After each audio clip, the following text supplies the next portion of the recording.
حله كده على النار، هحط بقى فيها شويه كده من الزيت،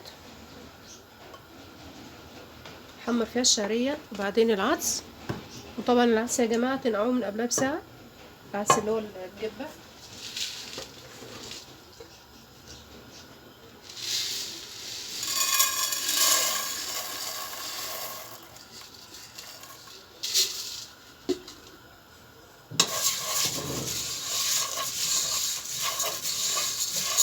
عشان ما اطولش عليكم واحمر الشعريه وارجع لكم تاني.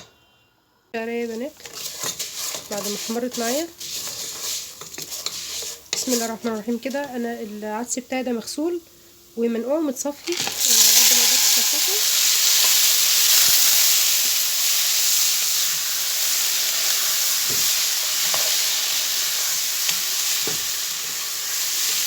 منقوع قد ايه؟ منقوع تقريبا ساعه، مش اقل من ساعه، علشان لما تيجي تسويه ما يغيبش قوي معاك في السوا. طبعا انا مش هحط الرز دلوقتي، عشان لو حطيت الرز دلوقتي الرز هيستوي قبل العدس، وهتلاقي العدس معاكي ني والرز مستوي. فانا هستنى اشوحها تشويحه كده مع الشعريه، وبعدين هسيبه يستوي كده نص سوا، وبعد كده هنزل عليه بالرز.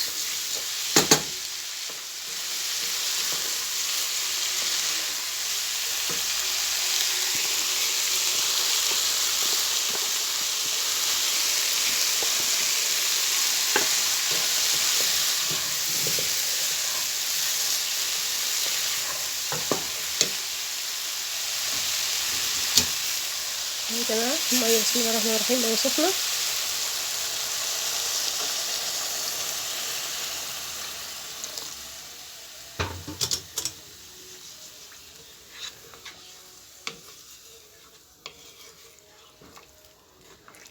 مش هحط له اي حاجه خالص دلوقتي، انا هسيبه بس كده ان هو يستوي. شايفين يا بنات كده؟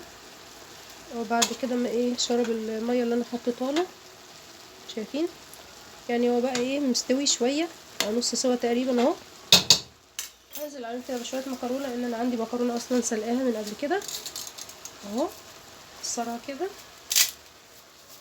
خلاص. هتستوي كله في بعضه، هيستوي. زود لها بس شويه ميه كمان مغليين اهو، عشان كمان لسه هحط الرز اهو. انا عندي نوع مكرونه تاني اللي هي الهلاليه دي، انا سلقاها اصلا من قبل كده.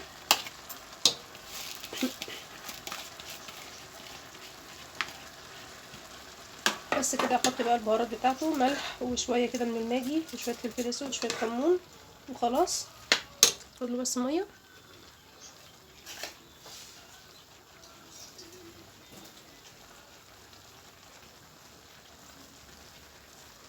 اهو كده يا بنات اهو.